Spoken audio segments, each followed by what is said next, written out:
Tervist, me oleme Hutu ja Tutsi shows, me oleme erandkorras Raplas, sellepärast et Raplas on hea olla.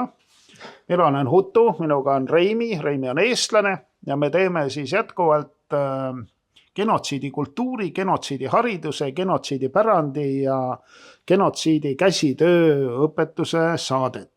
See on meil hariduslik, kultuuriline ettevõtmine ja sõna saab Reimi sissejuhatuseks. Tere! Minu poolt jah, me oleme Raplas on hea soe, erinevalt kui Pärnust, vaevleb kui kliimakannatuste käes. Meil on käes tõesti, meil on genotsiidi, genotsiidi läbiviimise ja teostamise need relvad, mida meie ei kasuta, kuna me oleme selgelt patsifistlikud.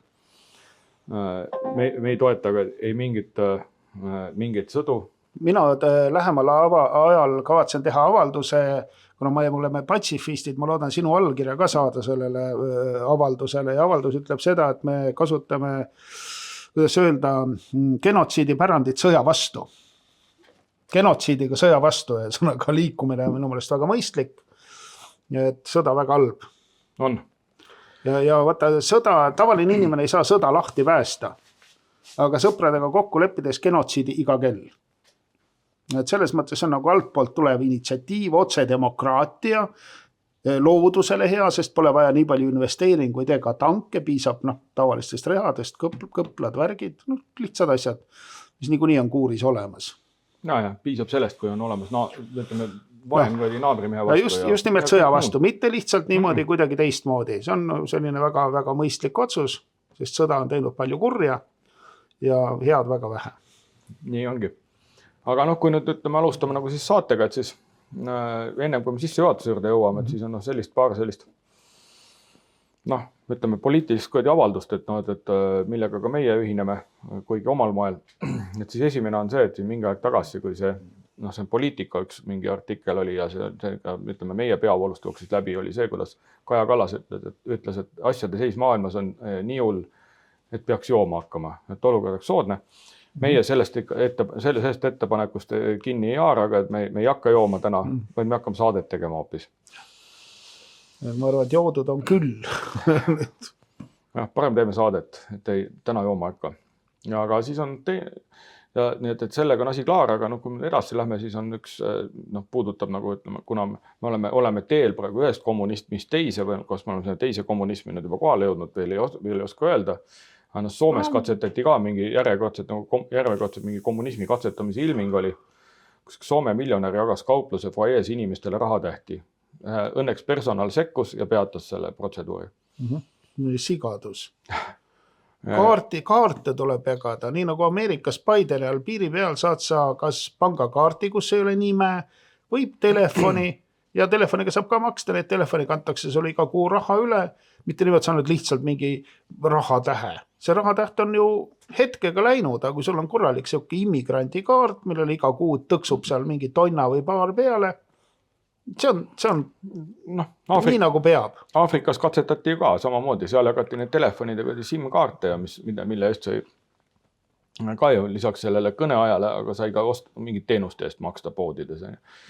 Ja lõpuks olidki, ega need neegrid jagasid selle kiiresti ära, et loomulikult keegi seal mingi helistama ei hakanud ja seda kasutanud. Kõik läks poodides, kõik läks kasutusse. See on ka väga mõistlik. Eelmise kommunismi ajast on üks lugu teada, et oli üks mees, kes seal, see oli, ma ei tea, kuskil Moskvast või oli Peterburist või kuskil mingi Venemaa suurlinnast oli, kes hakkas seal rahvale tasuta õlut jagama. Ja siis alguses mingi rahvas, kes sinna kogunes, oli ettevaatlikult veel seal vaatas asjale lähenes, aga nägi, et kõik jagatus, rahvas kogu aeg tuli juurde. Lõpuks tuli sellest mingi ilge, mingi möll ja taplus. Ja siis mehe käest küsiti, ta loomulikult käed selja taha, et menti ja et miks sellist jama korraldada. Aga mees ütles, et ega midagi, mina tahtsin lihtsalt näha, et milline see lubatud kommunism lõpuks välja nägema hakkab. Eksperiment oli ju tegelikult enne juba korraldatud, oli teada, milline ta välja nägema hakkab enam-vähem. Üldjoontes oli ju näha. Soomlased, nad on sellised ettenägelikud, nemad ei lasknud sellel asjal juhtuda, nad selle eos peatasid selle kommunismi ilmingu peal. aga noh, kui nüüd... Ei no meie elasime kommunismi üle siin, aga me võime isegi soovitada, et noh, mis ta nii väga hull oli, Siberis pandi kardul maha, sai muldonnis elada ja need, kes päris maha ei tapetud ja päris lolliks ei läinud, eks need hingitsesid edasi. No ütleme, eelmise kommunismi ajast oli teada ka see, et no vaata see suur, kõikide maadega mingi see põlluäärimisega iidol oli ju see Nikita Hruštšov ju. Maisi kasvatajate kaitsepühak. Maisi kasvatajate kaitsepühak, aga keda iseloomustas kõige rohkem see, et mis see ütleme, uudismaade teema ja mis jäi nagu siis ikkagi kajama, oli ju see, et teda iseloomustas läbi ajaloo, oli ju see, et mees, kes külvas Kasahstani, aga lõikas Kanadast. No jah, vaata, kui pikad idud olid. jah, nii läks. Aga mis nüüd on? Lähme siis lõpuks saate juurde ka. Jah, sissejuhatuse juurde. Sissejuhatuse juurde. No, et siin, noh, ütleme, esimene lugu, et millest võiks alustada, on see, et noh, ütleme, riik saatis, noh, ütleme siin raskel kriisi ajal oma tippjuhid ligi 160 000 euro eest spaasse kriisijuhtimist õppima. Ma ütlen, et see on viga, sest see 160 000 või palju see nüüd oligi.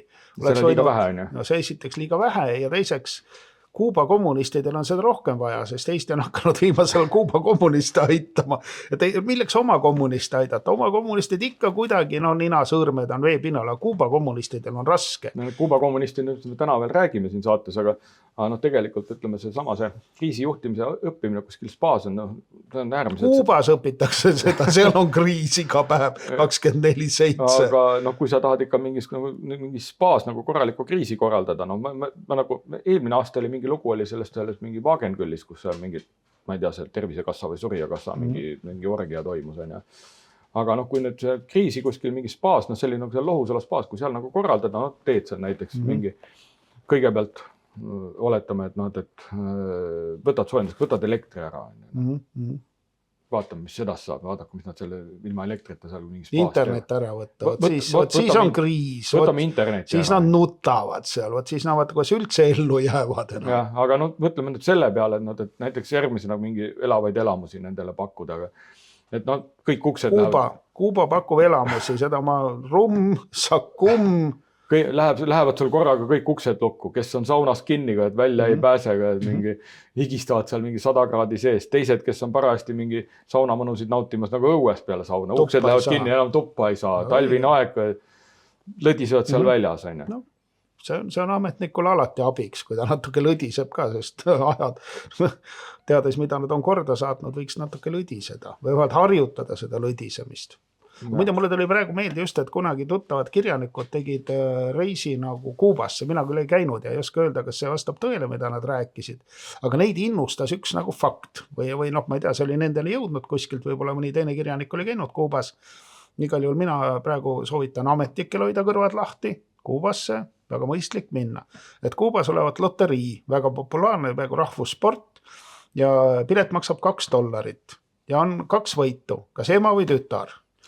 Ja see kirjanikele nii väga meeldis see loterii, et nad otsustasid sõita Kuubasse lotot mängima. Aga siis nad tagasi tulid ja väga jutukad ei olnud. Ma ei tea, kas nad ei saanud peavõitu sellel loteriil või kuidagi midagi vist läks nagu ootustele nagu vastupidiselt. Et jah, sellist, noh, nagu selliseid rõõmuhõikeid ma millegi pärast ei kuulnud. Aga ametnikud kindlasti peaksid minema, sest neil on võib-olla lihtsalt veel $4, nad saavad teise pileti veel osta ja ehk läheb paremini. Ja et mina arvan, et seal elamusi on. Kindlasti on. Ei hoita vaka all. Kindlasti on. Ja siis, et noh, siis on veel üks oluline teema, aga kindlasti praegu kõik on kuulnud nendest laialt levinud nendest telefonipettustest, kus on mingid telefoni teel kellelt kui palju või raha välja petetud ja mulle nagu oli siis üks lugu meenub, kus seal oli Delfis oli artikkel, kus mingi Viljandi ärimehelt peteti välja, ma ei tea, 40 000 eurot või nii ja siis see esimene kommentaar... Tõesti rohkem ei olnud? Võimalik, et oli rohkem ka, aga esimene kommentaar, mis sinna alla tuli, oli see, et paluks, kui andke mulle selle petturi koordinaadid, et ma tahaks teada, kuidas mulgi käest üldse raha kätte saada. No mina mäletan seda, hästi kurb lugu oli, see oli ajalehes, kus siis kirjutati, et minu meelest oli see Tallinnas, oli näha selline nagu... kuidas öelda, selline hipsteri tüüpi nagu ärimees oli selline, no näha, et progressiiv ja pool kommunist vähemasti, kui mitte täiskommunist, pidas plaadipoodi ja sattus mingite kelmide küüs ja tal läks nii hästi, et puhtaks tehti nii see plaadipoe arve kui ta eraarved, kõik arved läksid. Et selles mõttes mulkidele siin on õppida, et see on 40 tonni, see pole midagi, võib-olla sellel plaadiärimel 40 tonni ei olnudki üldse, aga sellest kõik läks. Ja võt see on nagu panus, et kui ikkagi panustada internatsionalismi, sest need vargad minu ja petised on ju välismaalased tavaliselt. Ikka. No, Eesti võimud ongi nüüd alustanud koostööd Ukrainaga, et nende telefonipetturite tabamiseks. Huvitav, kes seal Ukrainas elavad, eks ole, seal on ukrainlased, venelased. Vaata, neid petturid värvatakse igalt poolt ju, laialdaselt siit. Aga vaata, need telefonipetturid, et vaata, mul tuleb meelde nagu see lugu, et kunagi oli meil kapo pealik oli see Arnold Sinisalu. Tema ütles välja sellise lause, et mingi 96% Eesti telefonikõnedest on täielik jama. Siis see tähendab 4% pettused ülejäänud on täielik jama. Jah, võib küll olla. Ja. Aga inimest, kes on kõiki kõnesid isiklikult pealt kuulanud, tuleb uskuda selles küsimuses. Tõesti, miks te ajate sellist jama, saate aru? Ärge rääkige üldse või siis petke kedagi. Aga kui me siin nüüd vaatame seda, et ütleme, tuleb siin mingi teine lugu kohe järgi. Kas need petised on kätte ka siis juba saadud või ei ole saadud? Ei ole kuulnud nagu. Järelikult maksab petta. Tasub. Ja. Kindlalt. Ei ole kuulnud küll mingit case'i, et kedagi oleks kuskil kinni püütud. Aga ega peab olema, need summad on suured. Siin on üks artikkel, et Eesti on Ukrainat abistanud rohkem kui 1,1 miljardi euro väärtuses. Aga need petiste rahad juurde panna, seal miljonid ja miljonid ju veel. Selle miljardile miljonid juurde, aga ma räägingi, et ütleme, kuskil need petised tegutsevad väga edukalt, et kui nad on saanud kuskilt Eestist kätte mingi 1,1 miljardit. Seal ühte petist me nägime, midagi taga juhtunud ei ole, tema oli seal Riigikogu ees lausa, et mingi oli Riigikogus ka istus ja sai isegi Riigikogusse sai ja mingi ja vedas kambakarvaseid kaasa sinna või mingid teisi selliseid ka, ütleme, mitte just rahapesust väga kaugel olevaid isikuid. Malt üks neist tunnistas, ta vist Riigikokku ei saanud, aga kinumees oli, kes rääkis telekas, kuidas ta sularaha tõi Ukrainast. Ja. See oli ka mingi, ütleme, kaduväiksed summad, see on mingi 10 tonni korraga. Ja, aga võtta iga päev käid või kas või korra nädalaski käid sealt midagi ikka arvele, aga lõpuks jääb. No ikka, ütleme, kui mingi panna seal mingi, ütleme mingi, kummikindad kättega, et kasta mingi käed kummilimi sisse ja siis midagi kätte külge ikka jääb, jah. Aga osavad nad peavad olema, sest nagu näha on, et siis ka selle petisega midagi juhtunud, kes sealt mingi Riigikogust, sealt nagu mingi rahaga kätte sai ja midagi taga juhtunud. Senimaani pole midagi juhtunud. Selles midagi uuritakse, see Lehtme nimeline, Slava Ukraini staar. Siiamaani küll ei ole midagi, ju temaga vesteldud on näiteks või midagi. Mina küll ei ole kuulnud, et oleks soolaputkasse pandud või midagi vara arestitud või ei ole kuulda olnud. Mina arvan, et tal kõik arved töötavad ilusasti ja tuju on hea. Okei. Aga kui me siit nendelt nagu süksteks, nendelt pettustelt ja nendest asjadelt nagu edasi lähme, et siis räägime, et see teine selline suurem selline kriminaalne skandaal, mis siin maailma praegu raputab, on sama see Epsteini teema ju. See on jah selline kummaline ettevõte, et kõik teavad, et Epstein 2 korda sai kohtus karistada ja see karistus oli siis väga spetsiifiline, see oli seksuaalkuritegu nagu põhimõtteliselt mingi alaealiste kupeldamine. Vähemalt 1 kord, ma ei mäleta, mis teine kord oli. Ja ta on tuntud pedofiil, nüüd siis tulid välja pedofiili kohta dokumendid, 3 miljonit dokumenti. Väidetavalt see luure tegelema, ma vaatasin pressikonverentsi ja siis see tegelane, kes siis tutvustas, et mis meil siis välja tuleb ja mis meil välja ei tule. Mõtles, et välja tuleb selle mingi väike protsent nendest kogu dokumentidest ja filmidest ja või videotest ja fotodest, aga et mida siin ei ole. Et me ei avalikustanud, eks ole, nende ohvrite andmeid ja neid asju.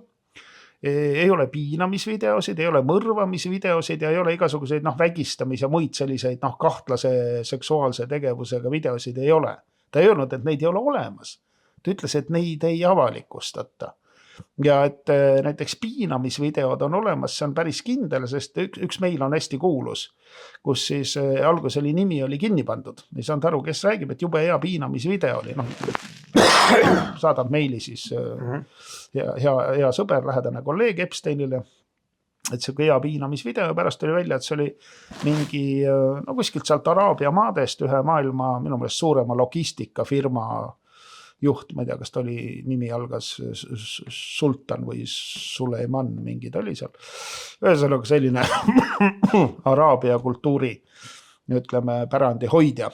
No et jõuangi, vaata siin ongi see, et astus tagasi siis suurfirma kohal. USA peaprokurör avaldas Epsteini toimikutes mainitud 300 kuulsuse nime. No mina loen siin välja, et kes mingi vähemusjuht, demokraat, mingi Hakeem Jeffries, no Hakeem, no see on ka mingi araabia pärane nimi ilmselgelt. No ja ta on selline, ütleme, peaaegu alge. Bill Clinton, mingi Hillary Clinton, Barack Obama, Michelle Obama, nii, Kamala Harris, Prince Harry. Ja, siis no seal oli Elvis ka, Elvis Presley ja paavst Johannes Paulus II. Et seal osa olid Nancy ikkagi, Pelosi. seal oli paar rockikangelast, kes olid ilmselt lihtsalt, no Marilyn Monroe oli seal, aga tema Bill Gates, Mark Zuckerberg, Elon Musk. Need ma arvan ongi inimesed, kes on seal ikka reaalselt suhelnud ja teinud asja, aga ütleme, et Marilyn Monroe suri siis, kui Epstein oli vist 7 aastal, et ma arvan, seal, kui seal keegi pedofiilial kannatas, siis Epstein ise midagi muud sealt välja lugeda ma ei oska. Aga kui nii, siis nii, noh, mis teha, elu on selline.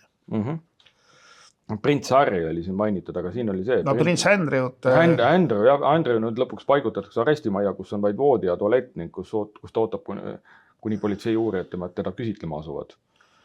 Andrew'l on vist läinud siiamaani kõige halvemini, igasuguseid juurdlusi on ju päris palju peale hakanud pärast seda tühist protsenti nagu dokumente, mis avaldati, et Eestis ei ole midagi, Eestis meie peaminister käis läbi, peaministri nime ei olnud, aga peaminister oli palunud saata endale mingi foto ja see siis, ühesõnaga keegi saatis Epsteinile, et näed, Eesti peaminister palus endale saata selle foto ja Epstein ütles lõbus, vastas siis sellele nagu meilile niimoodi, et see pidi olema tõesti, mis juba nii vilunud perverti lõbustas, ma arvan, et seal pidi olema ikkagi noh, midagi väga erilist. Ütleme, et see tüüp oli nii palju lõbusaid asju näinud, et noh, iga tühi asi teda kindlasti ei lõbustaks, nii et meie minister on pingutanud tugevasti, aga millegi pärast ei ole alustatud juurdlust. No, Eesti ongi Balti riikidest ainus, kes ei alusta Epsteini kirjavahetuse põhjal uurimist. Jah, uurimine on alustatud Lätis, Leedus ja ka Poolas. No, aga mul tuleb meelde kohe selline meie see kunagine nagu president, et see Toomas Hendrik Ilves, kes sai temal mingi paras skandaal tabas teda siis, kui ta ju ütles, et kui who is the Baltic States, the fucking Baltic States, et kes need Baltimaad on üldse, et need võivad olla Läti ja Leedu, kui Eesti kuulub sinna. Võimalik, võib-olla on Poola ka. Poola, Leedu on nagu seal ongi raske vahet teha. Jah, nii et Eesti ei peagi üldse midagi siin meid need teemad huvitamis on, Eesti ei ole Balti riik. Aga ütleme, et selles mõttes näiteks Lätis, Leedus, Poolas ja Türgis alanud uurimised erinevad nendest, mis on alanud siis, eks ole, Inglismaal, Norras, Prantsusmaal, mõnedes riikides veel. Et seal otsitakse nagu ohvreid. Ühesõnaga Epsteini kirjadest tuli siis välja, et Lätis ja Leedus on käinud see mingi Jean-Luc Brunel nimeline justkui modelliärimees, Epsteini lähedane kaasvõitleja. Noh, käinud nagu, no põhimõtteliselt siis nagu Hoora Jääger on käinud siis Balti riikides nagu tüdrukuid nagu palkamas. Ja otsitakse siis neid tüdrukuid, mis neist on saanud, kes need olid, noh, et mis toimub, ühesõnaga, et nüüd lõpuks on siis jõutud selleni, et noh, maailmas on tõesti selline üleilmne pedofiilide võrgustik, kes siis noh, ma ei tea, kas just lapsi, aga selliseid noh, nagu lapse ohtu naisi, siis ilmselt ka poisse, ma arvan, seal mõnusasti tarvitab. Ja tarvitab väga kummalisel viisil, sest nüüd tuli uudis, et Epstein oli päris palju kinnisvarad, oli kuskilt saanud, noh, kas rahapesu või mingite muude machinatsioonidega küllaltki suuri rahasummasid ja kinnisvara oli tal noh, nagu laialt käes. Ja üks oli niinimetatud Zorro rancho, siis noh, selline suur eraldiseisev nagu siuke, noh, ma ei tea, mõis võiks siis öelda. Ja, et see mõis oli, keegi oli selle mõisa ära ostnud ja selgus, et seal mõisas ei olegi nagu midagi, seda mõisa ei ole uuritud ühesõnaga, seal ei ole käinud mingi FBI, politsei, keegi ei ole seda nagu üldse vaadanud.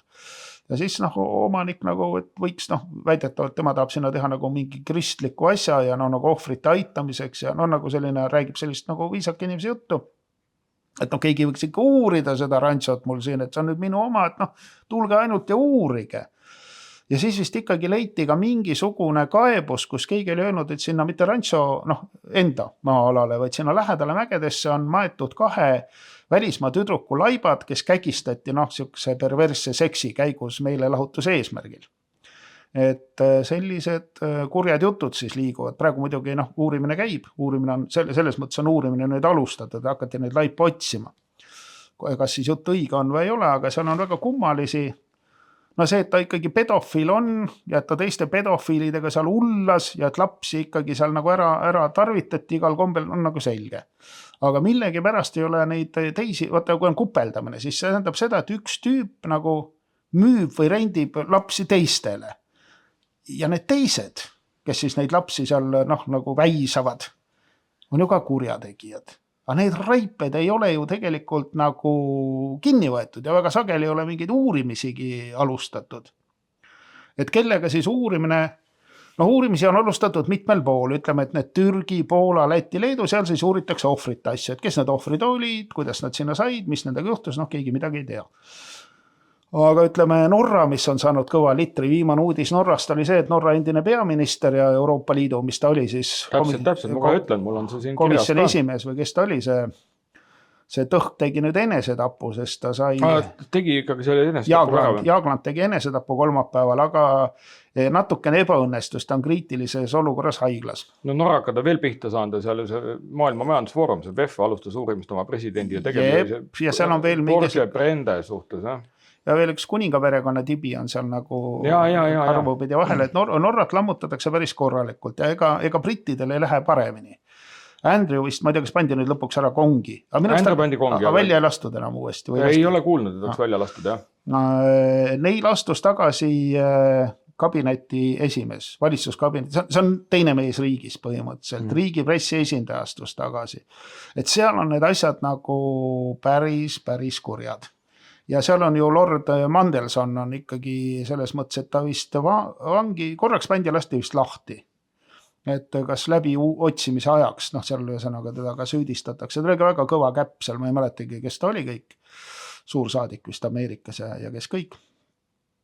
Neid on seal nii palju, hakkavad ju ka sassi minema. Ühesõnaga ikkagi, et seal Ameerikas ei olegi nagu ühtegi tähtsat nina, ei mingit Clintoneid ega selliseid, tõsi küll, minu meelest mulle nüüd meenub, et just äsja astus tagasi, mitte poliitilisest ametist, vaid kuskilt väga kõvast ülikoolist üks jumal mingi, mis Sanders ta seal oli, ühesõnaga kus majandusteadlane, väga kuulus majandusteadlane, kõrgete ülikoolide õppejõud olnud siiamaani, kuskilt vist juba kas tagasi astunud või kinga saanud, et nüüd siis astus veel tagasi mõnelt ülikooli kohalt. Aga oluline on see, et ta oli ju, kas ta oli Clintoni rahandusminister või Obama. Vahet pole ühe demokraadist nagu sellise presidendile väga lähedane ja tähtis isik, et see kui kõrgelt see nagu pedofiilide maafia nagu lendas, et seda on isegi nende väheste asjade, kohtuasjade kõik ei ole kohtus alles uurimine käib, võib-olla süüdistust ei ole esitatud veel kõigile. Aga seal need süüdistused on päris rämedad, see enesetapjast Norrakas, seda ootab 10 aastat, Andrewt ootab eluaegne, kui ta saab selle, see on sisult riigi reetmine, ta seal mingid pabereid lekitas Epsteinile. Aga ükski nendest Epsteini asjus praegu nagu uurimise alla võetud või ka vangi pandud siis tüüpidest, ma ei tea, mõnika on vast vangis, ei ole mingisuguse, ainult Andrew'l on mingi seksuaalse alatooniga see uurimine. Kõik teised on rikkunud oma ameti mingisuguseid asju, lekitanud salapabereid, võtnud vastu keelatud kingitusi, teinud mingi tundub, et see on nagu ikkagi selline, me ei saa nagu päris Kalevi alla enam nagu seda pedofiiliat panna, aga teeme neist siis vargad ja riigireeturid, see on ikkagi suhteliselt pisi asi võrreldes nüüd laste söömise ja ohverdamise ja vägistamisega.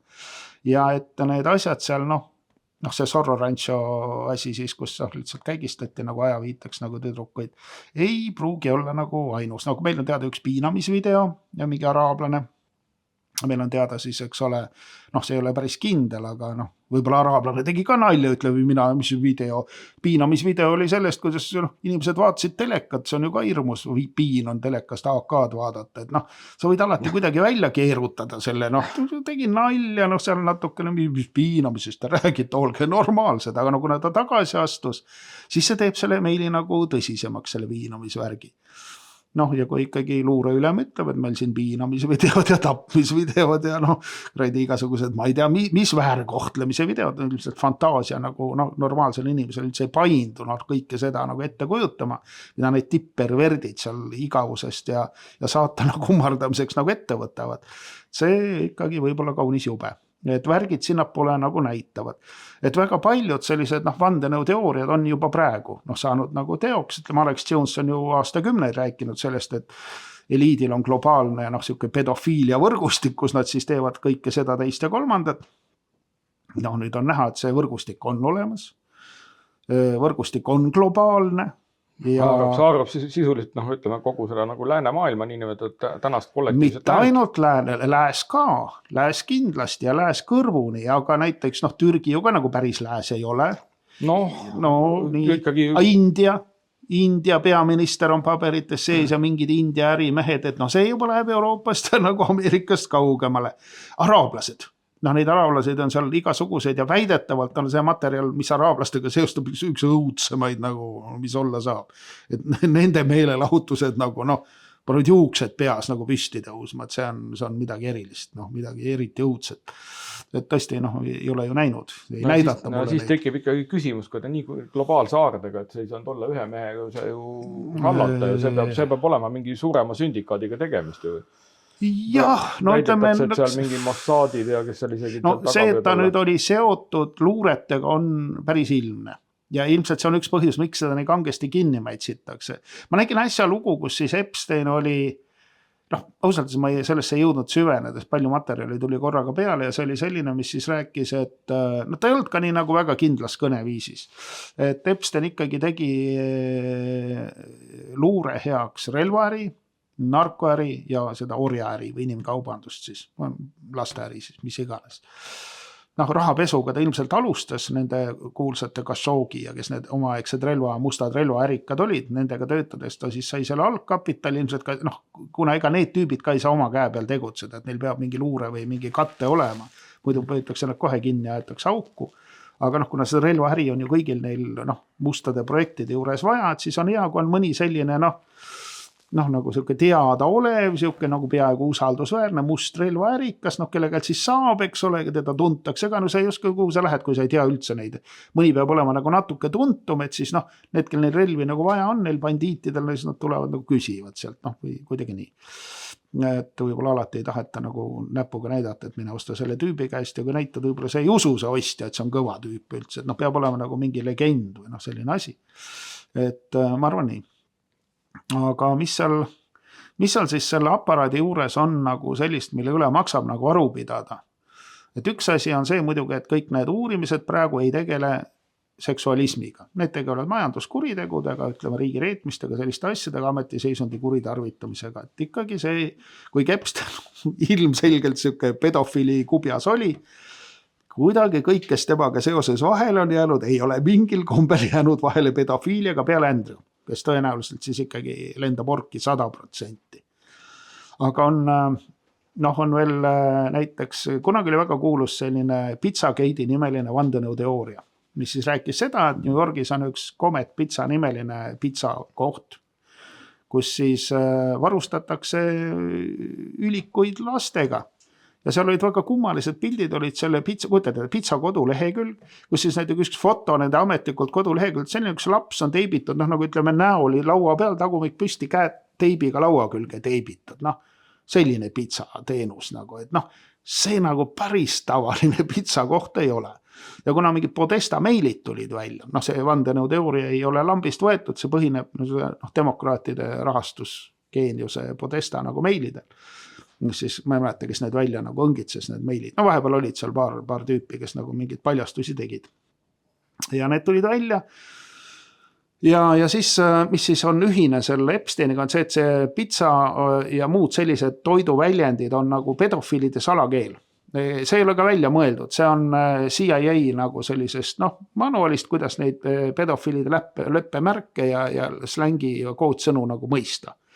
Üks pedofiilide leppemärk on selline nagu püramiid, mis läheb siis nagu püramiidi kujuline spiraal. Selline oli ka Pärnus oli üks ööklubi, millel oli täpselt samasugune nagu logo. Natuke aega oli, varsti kadus ära.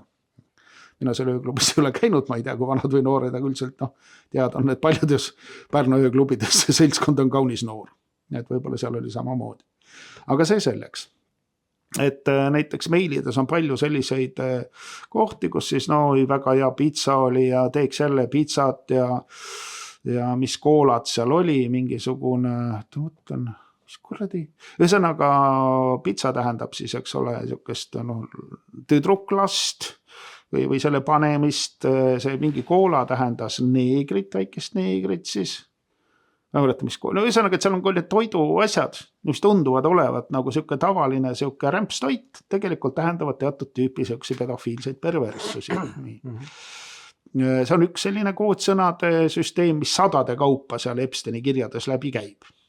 Ja arutatakse, et see ei saa nagu olla, et Epstein ise üldse pitsat ei söönud, ta oli põhimõtteliselt valgudieedil. Ja üldse rikkad sellist rämpsu nagu koola ja pitsa nagu ei söö. Sellepärast see need seisuse kohane üldse ei ole, tervislik ka ilmselt nii väga ei ole.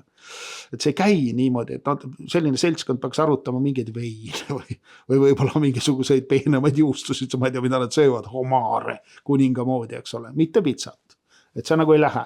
Ja teine siuke märksõna on siis beef jerky, mis on põhimõtteliselt meilgi poes müüakse need kuivatatud loomalihatükid, eks ole, väikestes pakkides, siuke suubiste. Ja see pidi tähendama siis nagu kannipalide keeles inimliha ja inimliha söömist. Aga muidugi jälle kõik et Epstein ju liha sõigi ja talle väga meeldis ja niimoodi. Et need kahtlused muidugi on õhus. Ja siis on veel seal nagu kolmandat liiki nagu sellised koodsõnad, kus räägitakse mingist jahitüüpi asjadest, mis siis väidetavalt, juba siis kui Epstein vahele jäi teist korda, siis olid need vandenõuteooriad, siis nad olid vandenõuteooriad, millele mingi asi nagu ei viidanud, et võib-olla mõned tunnistajad vist seda nagu mainisid. Et inimjahid toimusid, Epsteinil oli 2 saart, üks, kus oli see villa ja tempel ja selle all siis mingid käigud, mis ilmselt alati betooni täis, enne kui uurimine tuli. Ta sai alati teada, kui uurimine tuleb, sest seal oli ta tellis mingi tohutu koguse, ma ei tea, väävelhapet või soolhapet, mingid hiigelkogustes, ilmselt selleks, et neid laipadest ja jäänustest nagu lahti saada, üldse DNA-st, mis kuskil koobastes võis siis olla. Ja mina mäletan seda fotot Epsteini saarest, et enne seda, kui ta tuldi nagu teist korda talle nagu järele, siis oli seal mingid tead need hiigelsuured sellised nagu segumasinad, suur porukas on seal taga, see on vedelat betooni täis. Et seda on siis vaja, kui midagi ehitatakse. Ja saarel ei ehitatud mitte midagi. Ja siis teooria on see, et kuna seal templi all, siis on üks väike tempel. Saarel mingid tuulikuid ei püstitatud, et tuulikute fundamendid. Ei olnud seal tuulikuid ega midagi, aga nüüd on tulnud paberitest välja, et Epsteinil oli väga soe ärisuhe ühe maa-aluste punkrite ehitamise firmaga. Ja neid punkreid või maa-aluseid süsteeme oli tal mitme kinnisvara all. Et nendest eelmine kord nagu, kui see skandaal nagu hakkas kerima, kui ta teist korda vangi pandi, siis ei räägitud, aga nüüd on ikkagi paberid selle kohta olemas. Et miks normaalsel inimesel neid punkreid vaja on, eriti veel kuskil väiksel saarel, mida tõenäoliselt sõda ega mingi asi ei ähvarda, et see on, ilmselt on seal siis sellised, et ilmselt on seal siis mingisugused mustad teod või mingisugused ohverdamiskampaaniad, mida seal korraldatakse, et kes seda teab. Ja mis sa arvad, et mis võib olla selle taga, et mingi Eesti idapiire tahetakse ka mingi punkritega ju kõik mingi punkrit täis toppida? Ma ei taha mõelda, sest kui peaminister on sees, võib-olla on seal mõned sõjaväelased ka sees, ega ei oska nagu öelda. Huvitav, et meie peaministri asja keegi nagu ei uuri. Et nii palju ajakirjandus on uurinud, selles mõttes müts maha, et sellel ajal üks Eesti peaminister, kui need meilid seal on saadetud, oli Ameerikas, mingisugune äriseltskonnaga liikus seal ja see oli Taavi Rõivas. Aga Taavi Rõivase nime meilides ei ole, on lihtsalt Eesti peaminister. Aga kuna härra Rõivas siis selle ajal seal nagu niheles, võib nagu asju kuidagi kokku panna, et see on loogiline.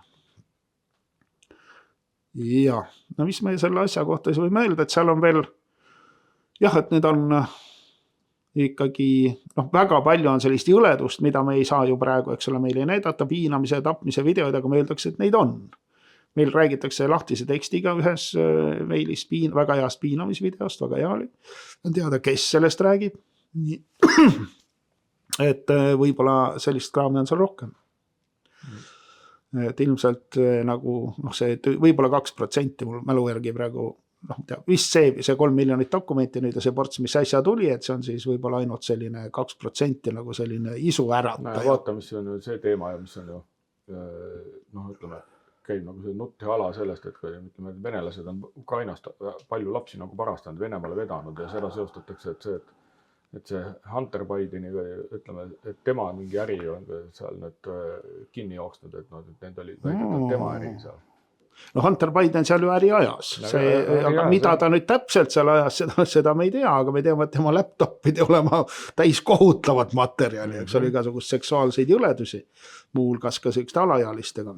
Et sellised nagu ütleme, kõlakad käivad, et see võib olla vabalt. Need kõlakaid on ka veel nagu, see on nagu eraldi, et väga palju, et siin on nagu sellist materjali, mis on tõestatud, on materjali, mis nagu on edasi läinud nagu uurimiseks, aga on ka sellist asja, mis mida nagu ei taheta ikkagi uurida ja mille kohta räägitakse, et see on kõik on vist ikka nagu vandenõuteooria moodi asi, nagu need pizzad ja beef jerkid ja jahid ja need asjad, et need nagu justkui nagu, ma natukene nüüd seoses sellega olen kirjutanud mõned lood sellest Epsteini asjast, sest huvi nagu on ja tundub jälle, et üks vandenõuteooria on siis nagu saanud tõeks ja kohtuasjadeks. Et kas selliseid asju on varem ka nagu olnud? Et on. Et üks kõige lähedasem on üks Nexiumi nimeline nagu ühing, mis jäi vahele üles ehitselt väga sarnane Epsteini organisatsioonile. Keegi Renier nimeline tüüp nagu majandas seda, ta oli nagu selline vaimne õpetaja, väidetavalt väga tark ja väga selline vaimne, aga põhimõtteliselt ikkagi selline, tegi samuseid asju nagu Epstein. Ka temal oli see, et tal ujus kuidagi külje alla mingitele rikkuritele ja tähtsatele inimestele, et seal see Alison Mack, mingi seriaali näitleja, see vist istub ka nüüd vangis, oli tal nagu selline käilakuju seal, siuke tuutud inimene. Ja need põhirahastajad olid 2 Seagrami perekonna pärijad. Seagram on Kanada see alkoholi mingisugune meeletu suur firma. Selle pärijad viskasid tal ikka 100 miljoneid seal, võib-olla teised veel. Et sellest nagu, see Renier on ise vangis, minu meelest on see Alison Mack vangis. Kunagi lugesin selle kohta nagu pikemalt praegu, see on pikka aega tagasi, et väga sarnane. Ja ka lõppenud ikkagi nagu süüdimõistva kohtuasjaga, et mitte vandenõuteooria. Ja siis on mitmeid selliseid nagu sarnaseid nagu võrgustikke, mis on varem tabatud. Üks oli, seda me nimetatakse Franklin cover-upiks, Franklini kinnimätsimine. See oli kuskil, jälle ma praegu mälu järgi, et see oli Nebraskas ilmselt 80-ndatel, kus siis üks tubli neeger poliitik ja ärimees tegi sinna sellise panga, oli selle pangaga nagu seotud, mis oli nagu ikka, Epsteinil väga sageli on see, kõik on hea tegevus, mis tehakse, kõik on hea tegevus. Nii. Saime kokku hea tegevuslikel põhjustel, kohtusime hea tegevusüritustel, see on mantra, mida kogu aeg nagu vabamüürlased, teeme head natukene, hea tegevus, kui me kuulsaks ei taha sellega saada, me tahame lihtsalt head ja sellepärast teeme salaja. Samamoodi, seal salaja teevad mingeid häid asju ja nüüd on siis, eks ole, üks teeb enesetappu ja teist ootab eluaegne ja enesetappudega on lõpetanud näiteks väga paljud selle äri nagu tipptegelased, et see ei ole sugugi nii, et kõik, kes selle äriga nüüd vahel on jäänud, peavad pikka põlve. Me ei tea, kas nad on päriselt surnud, aga see Jean-Luc sealt Prantsusmaalt, see modelli ärimees suri vanglas 2 kuud pärast kinnivõtmist. Epsteini väga lähedane kaastööline. Peatunnistaja, see oli Chiffre nimeline naisterahvas, kes kirjutas ka mälestuste raamat ja oli üks väheseid, kes oli nõus nende Andrewde ja minust Clintonite, kelle vastu avalikult tunnistusi andma. Ja veel rõhutas, ta jäi vist korra bussi alla, jäi ellu. Ja siis rõhutas, et mina ei soorita enesetappu ja nüüd tappis ennast ära just kuskil lähiminevikus. Et selles mõttes see Norra Jaaglandi enesetapp mulle tundub, sobib väga hästi nagu sellega, et okei, tee mis sa teed, aga kui sa vahele jääd, sõber, siis sul väga pikka pidu ei ole. Ühesõnaga kõik sobitub sinna loosungisse, et tee mida tahad. Tee mida tahad, aga nii kaua vahel jääd. siis teevad omad sulle lõpu peale, et sa neid välja ei annaks. Sest seal on nii palju kõvasid käppasid seotud nende jõledustega, et tee mis tahad. Jah, see oli ju see Alistair Crowley usu nagu põhislogan. Ja tundub, et see rikastele logarditele nagu väga hästi sobib see. Kuigi väidetavalt seal, mina ei viitsinud väga neid tema usu asju lugeda. Et ikkagi siuke must ja seksimaagia värk.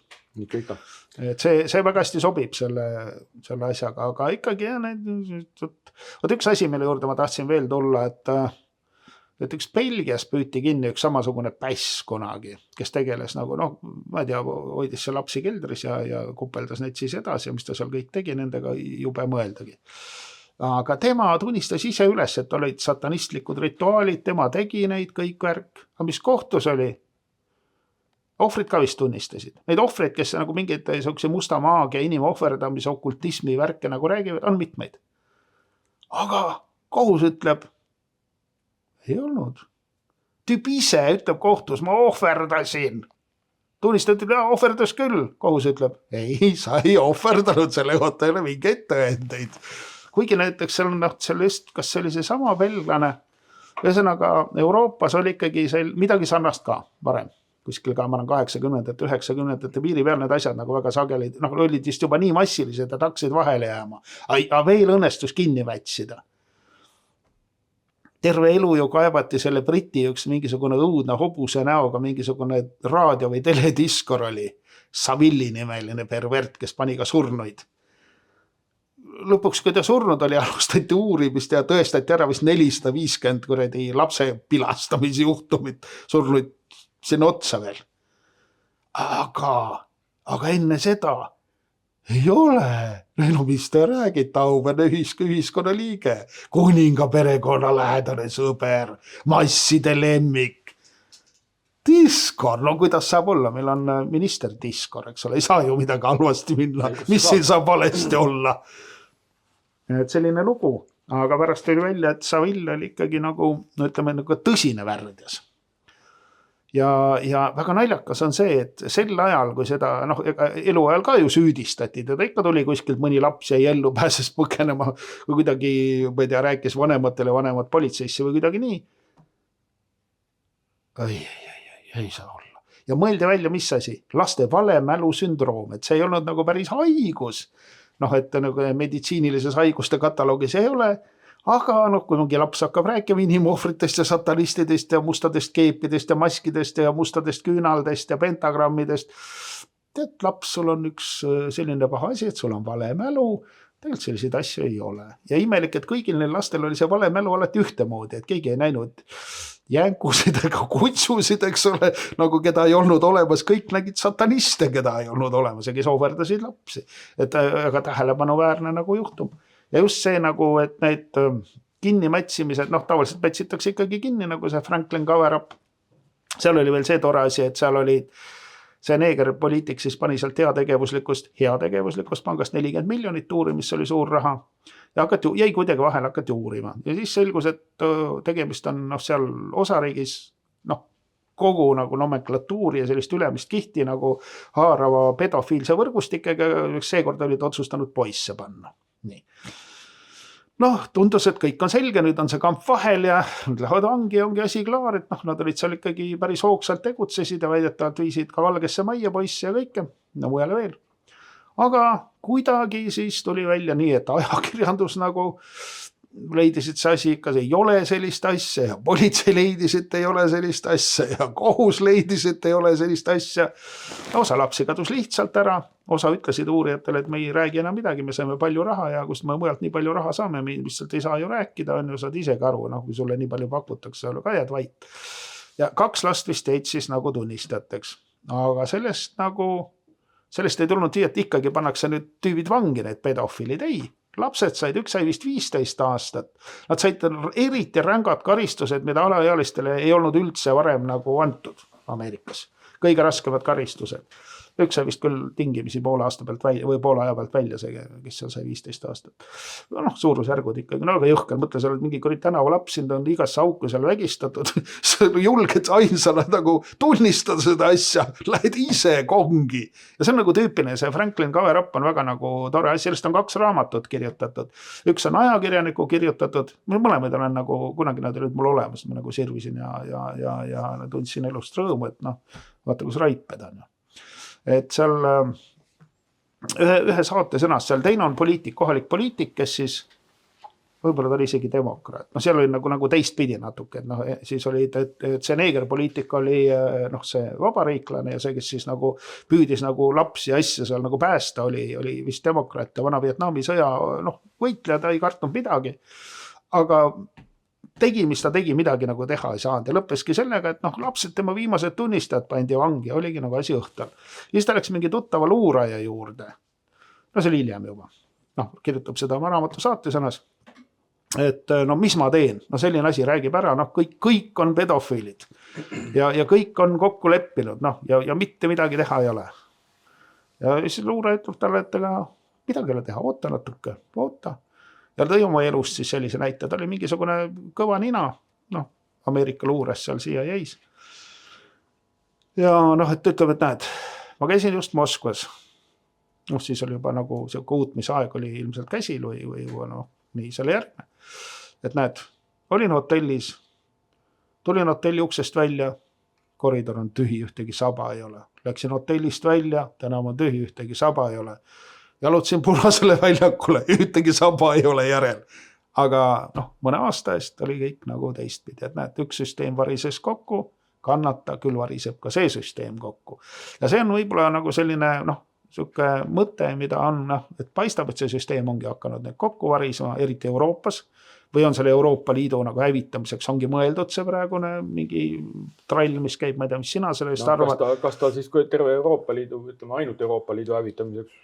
No, aga praegu Euroopas ega need kohtuasjad käivad kõige kõrgemas kaares ja... No äkki on ikkagi, ütleme, põhimõtteliselt selle sama, selle niinimetatud selle liberaalse maailmakorraldusega, ütleme, hävitamiseks, et selle asemele ei pruugi tulla ka midagi nagu meeldivamat, tulevad ka mingid tehnokraadid. Võimalik. Jah, kellel on, ütleme, kõik olemas juba välja töötatud mehhanism, ütleme, kogu selle lõhustomassikoodi kontrollimiseks, kõik võimalikud kiibid, biomeetrilised mingid jälgimisvahendid. Nanojälkused on ja digirahad, kõik muud asjad. Lihtsalt ongi, see asi muudetakse ennem niivõrd jälgiks, et see uus süsteem saabki tulla. Et sa tahad seda uut süsteemi. Et mis selle vana jälguse kõik nagu hävitakse, sealt tõusebki mingi uus süsteem, mis on... Aga selge on see, et see vana ikkagi ongi jälk, et ega see nüüd välja mõeldud ka ei ole ikkagi tundub. Aga et nüüd käiakse see selle nurga alt välja, et noh, vaata nüüd. Vaata nüüd, et me teeme asjad paremaks. Ega revolutsionäärid ju ka võtsid väga, Venemaal ju Prantsuse revolutsiooni ajal samamoodi ju kirjeldati, kui väärastunud on see eliit. Noh, Sputini asjad olid ju seal, eks ole, Vene revolutsiooni ajal. Ja see eliit ka lihtsalt lüüakse maha, rahvas hävitab ta ise ära ja pakutakse abi, ütleme, uue lahendusena pakutaksegi välja, et aga selleks, et asi turvaline ja kõik hea oleks. No, palun väga, võta vastu nüüd see totaalne jälgimine, ütleme, digiraha, kõik hea, mis sellega kaasneb. Jah, aga no nii palju meelelautust on, et vast ikka pead veel veerevad, et siiamaani see peade veeremine ei ole lõppenud, vaid pigem nagu võtab hoogu. No on tulnud välja uudised ka, et sama, et need väidetavad ka, et Epsteini nende teemade siin kinnimätsimiseks see, et tullakse välja uute asjadega, et tulnukad. Avame need tulnukate toimikud, et mis seal veel sisaldub. No ega need tulnukad ei pruugi ka olla ja väga sellised sündsa käitumisega ei jälganud. Kas siis seda pidi?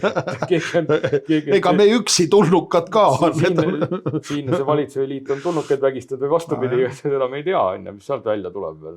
Aga ütleme, et kui seda Epsteini võrgustikku nagu vaadata, et see lihtsalt ei ole üks pervert, kes nagu lõbutses sõpradega, vaid siiski selline suurem võrgustik, et mis selle võrgustiku nagu mõte. No ilmselgelt on see, et seda ülemist osa kontrollida. et võtmepositsioonil olevaid isikuid kompromiteerida pedofiilia ja mõrvadega ja siis saab neid välja pressida mida iganes. Pigem on see, et mitte neid kompromiteerida, pigem need asjad ütleme, juba sinna edutati juba neid, kes seal nendes... Ütleme, et see ei olegi nagu tagantjärgi, et sa saad pankuriks ja siis, eks ole, sind meilitatakse sinna konksu otsa. Vaid selleks, et sinna pankuriks saada, pead sa ohverdama nii palju lapsi, jooma nii palju verd ja tegema selliseid hirmutegusid, mis selle panga kontekstis on vajalik, et sa pead olema ja üks asi muidugi see kontrollimehhanism ja teine asi, et võib-olla see aitab välja sõeluda teatud tüüpi täiesti nagu selliseid südametunnistuseta inimesi, kes ongi nõus kõike tegema karjääri nimel näiteks. Täpselt nii ongi, jah. Et see tundub ka väga loogiline. Ja see ongi nüüd vaheetapp, milleks sa jõuad nüüd ütleme veel nagu sammukese lähemale selle aga kui kiibid kõigile tagumikku pannakse, siis pole enam nagu vaja, siis on sul on nanorobot sees, mis lülitab see südame välja kohe, kui sa teed ühe vale liigutuse, sul võib vahele jätta selle, aga mine tea. Ongi nende loojuste pidamiseks kõige efektiivsem meetod.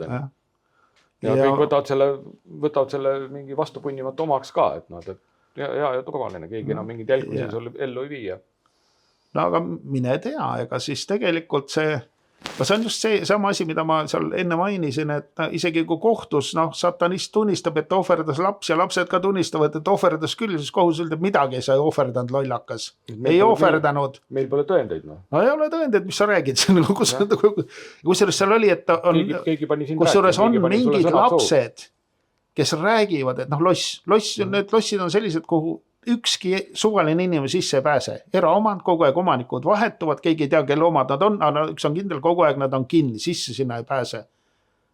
Laps kirjeldab täpselt, kus ruumis, kus puu ümber seal kareldi, eks ole, kus koobastes kedagi tükeldati.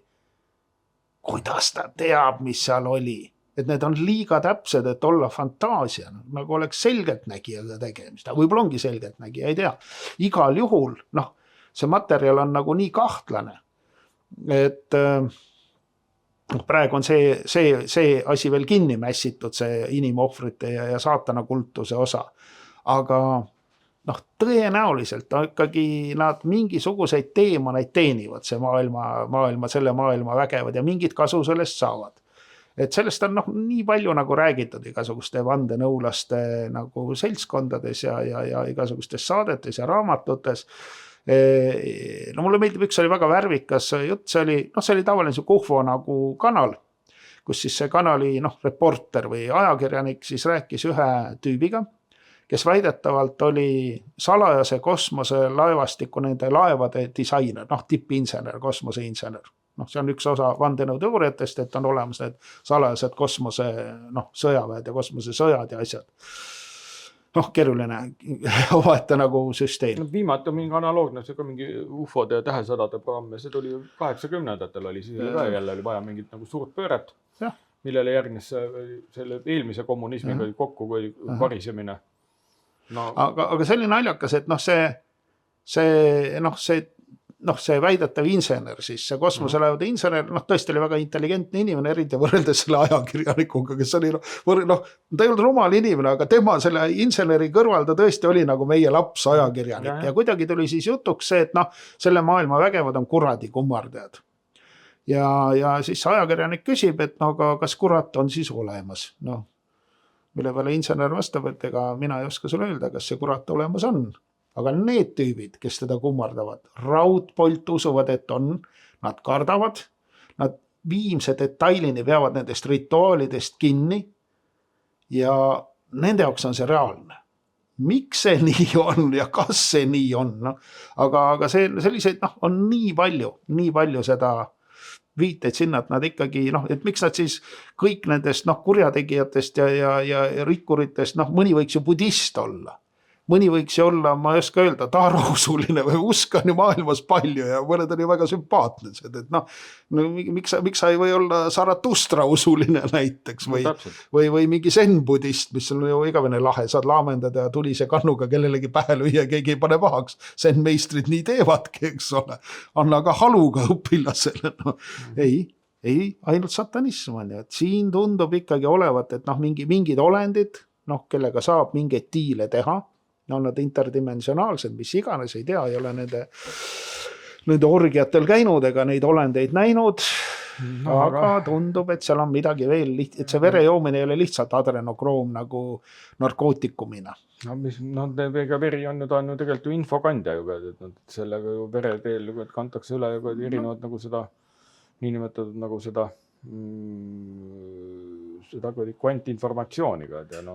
Seda vist jah, aga vandenõude juures räägitakse sellest, et miks nagu vered juuaks ja miks neid lapsi seal enne vägistatakse ja piinatakse, on see, et väidetavalt siis tekib inimese organismis, ütleme sellises eriti nagu õudses olukorras, kus ta näeb, et teisi tapetakse, kus teda ennast tapetakse, mingi ellujäämisressurss, mingi eriti kange adrenaliinilaadne aine, mis annab nagu jõudu, et nagu selles olukorras ellu jääda.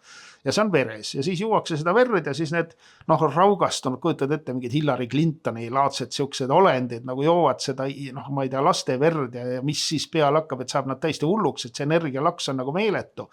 Ja kuna nad on kiimalised ja sellised nagu perverssed, et siis nad saavad poweri, kõik oma sellised sajoobid välja elada, et see, ma ütlen, seda näha nagu ei tahaks, mis seal toimub. Ei. Aga mis me teeme, ennustame, teeme panusid, et vaatame, et millal pidi 2025 pidi vaata need UFO-lood juba tulema, aga nüüd on 2026 on käes, aga nüüd kõik asjad on kergelt nihkes. Obama rääkis, et tulnukad on olemas just äsja. Just äsja ütles, et on need Area 50, mis on piirkond või see salabaas 51, et seal neid ei ole. Mis on ka õigest, enam neid seal ei ole, ütlevad selle peale need UFO inimesed nagu. Ja ma ei tea, kas Trump ka on nüüd lubanud ikkagi natuke neid pabereid tuulutada, sest kongressis on kuulamisi olnud, mõned on olnud päris huvitavad, aga muidugi ega seal ühtegi tulnuka jalga ega kätt ei ole ette näidatud. Kõik on betooni valatud. No ja kuskil on, aga nüüd palju liigub seda UFO asja, et nagu jah, sinnapoole on see asi kaldumas. Kas on nüüd selleks, et Epsteini nagu jõledusi kinni mätsida. Muidu üks huvitav teooria on selline. Järjekordne vaheetapp jälle. Jah, üks huvitav on vaheetapp on, või see on nagu viimane etapp. Aga ühesõnaga, et ega ei ole jälle kindel, kas see on nüüd 100% tõde, aga räägitakse, et vaata see Werner von Braun, kes oli see natsi raketiteadlane, töötas hiljem pärast sõda Saksamaal, väga kõva nagu käpp oli ja seda projekti seal korralikult vedas, et ta on oma majapidajale öelnud kuskil seal kõrges eas. Ütles niimoodi, et meil algab mitu nagu valesõda, et meil algab valesõda terrorismiga, meil hakkab valesõda mingi 3. maailmaga, neid oli seal umbes 3 sellist valesõda, üks oli terrorismiga. Ja siis viimane sõda on see, mis algab tulnukatega ja see on ka valesõda. Et võib-olla nüüd see tulnukate, need terrorismisõjad ja need on läbi, ma ei tea, mis selle 3. maailma sõja all siis täpselt mõelda, võib-olla siin, ma ei tea, need Afganistanid ja neid ju... kõik erinevad need konfliktikorded ja need on tegelikult väga hästi sobivad sinna 3. maailma alla. Ja esimene vist oli kommunismiga, teine oli terrorismiga, 3. oli 3. maailmaga, peaks üle guugeldama selle asja ja 4. oli siis tulnukatega, et kõik need on valed. Aga selles mõttes nagu mitte valed, et see tulnukatehnika on õige, et valitsused on need tulnukamasinad kätte saanud, nad nagu, kuidas öelda, tagasi inseneerinud või nagu lahti võtnud ja siis ise nad järgi teinud.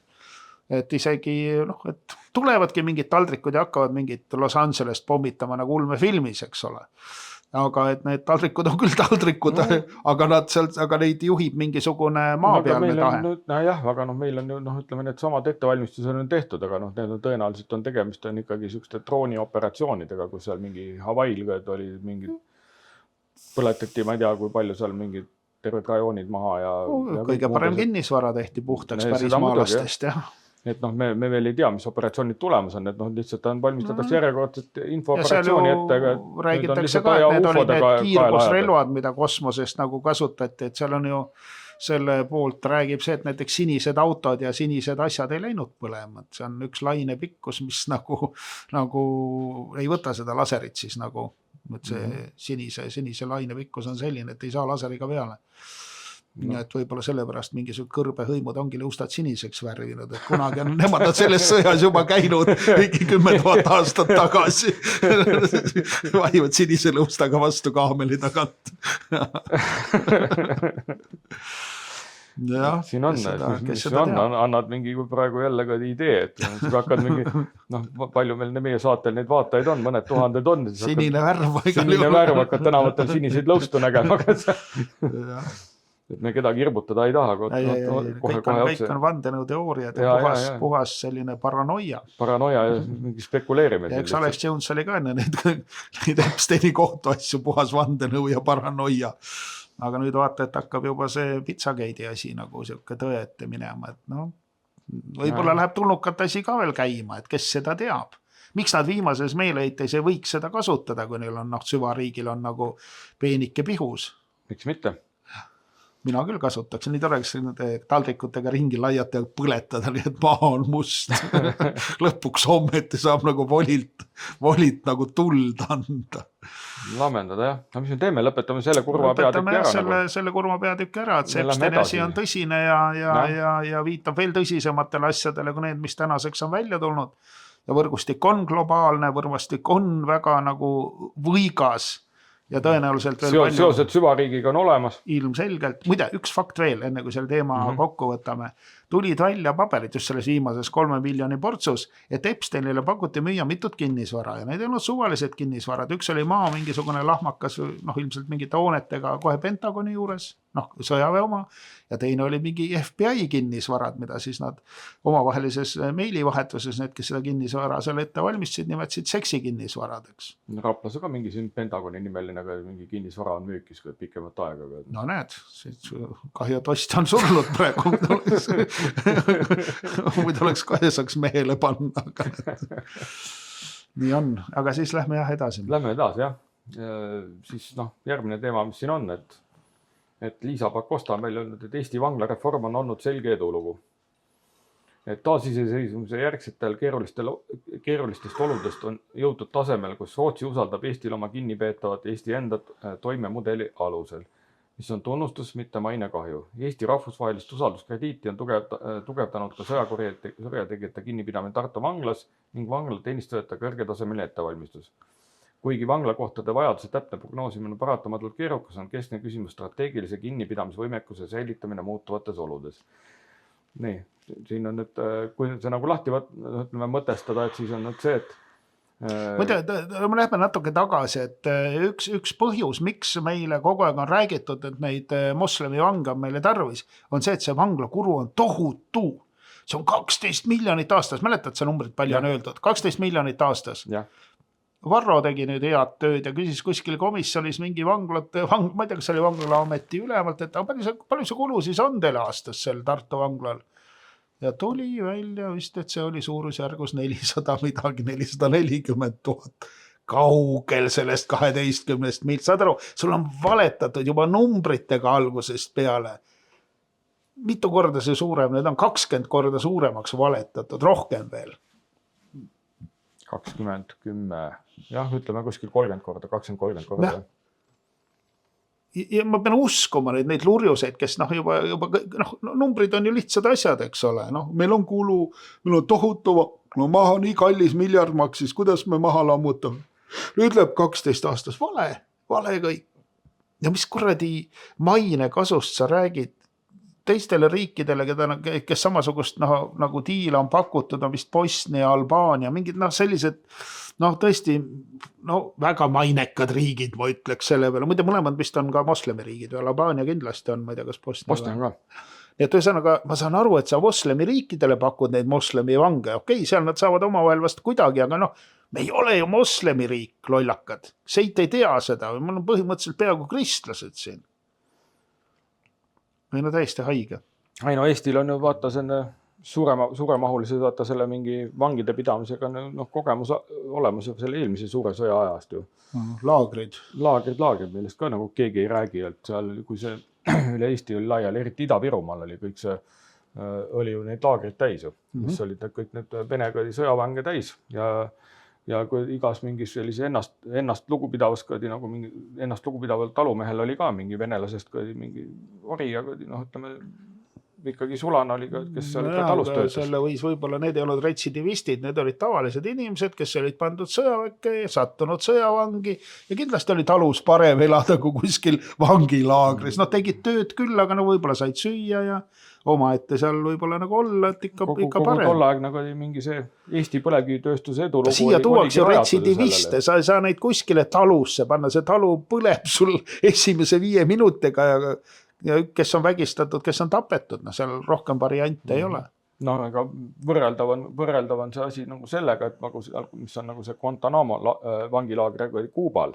No see on saare peal, sealt nad ei pääse. No jah, aga ikkagi nad on mingi eraldatud piirkond on seal. Muideks ma sattusin ühte kuldvillakut siin vaatama, ütleme viimasel ajal ja seal oli see, et kuidas nagu see, ütleme, Kuuba kommunistid ennast selle Guantanamo on ju see ameeriklaste sõjaväebaas, kuidas need Kuuba kommunistid ennast nagu kaitsevad nagu selle, et see, kui sealt peaks keegi nagu plehku panema mingid need kõige hullemad need retsid ja sõjakurjategijad. Püünisaugud on kaevatud sinna ümber. Ja tuli välja sellest, et selle küsimus, et ümberringi on tohutult istutatud kaktusi, et keegi seal kaktust läbi ei pääse. ega moslemite viial teada see. Et aga mis meil ideega oli mingi tartlastele anda on, et kas siis mingi nagu Naissaare peale neid kibuvitsapõõsad istutada või siis ma ei tea, mingi ohakaid täis. Ohakad on liiga madalad ja mingid okaspõõsad oleks head. Kibuvitsad jah, Anu Remuse juttudest, et tee, mis sa tahad, aga ära sa mind kibuvitsapõõsasse viska. No selline bioloogiline õrre. Kõige parem oleks tead see, aga see talvel ei tööta, tead on see Sosnovski karupuda. Et seda peaks kindlasti üks korralik sõukene ahelik seal ümber olema, see võtab luuni välja. Aga talvel, jah, kui talvel pääseb minema, siis on küll halvasti. See ei teagi, mida soovitada sinna. Mina tuleks kaevata nagu Vietnami sõjas püünisauke, panna orgid põhja ja teha vaikivad pommid, mis puu otsast pähe kukuvad, mingid palginotid orkidega. No siis on nagu see mingi nagu see Draculaga oli, vaata see. Need Dracula, need orgid ju kõik, mis aeti teibasse. No jah, need tuleb kaugu põhja need teibad panna, et siis ta lippab sinna ja kukub aukus, ta ongi juba orgis või mitme orgi otsas. Ja keegi pole süüdi, ise jooksis eramaale. Aga jah, see on nüüd Eesti edulugu, millega tuleb hakata. Võite, mina mäletan veel seda valet, millega Pakosta alguses nagu möllas, et see oli see, et see on Lõuna-Eesti muutub turvalisemaks. Ja turvalisemaks pidi ta muutuma kuidagi niimoodi, et kuna tuleb vangivalvurid tuleb juurde ja vangivalvurid on selline põhiline jõud meie sõjaväes või sellises sõjaväe Kaitseliidu ja jahimeeste kõrval, siis on kandev jõud on vangivalvurid. Ma küll ei tea ühtegi lahingut, kus Eesti vangivalvurid oleksid kellegi põlvili surunud, aga sellistes luuludes ta elab. Täiesti sõge mutt.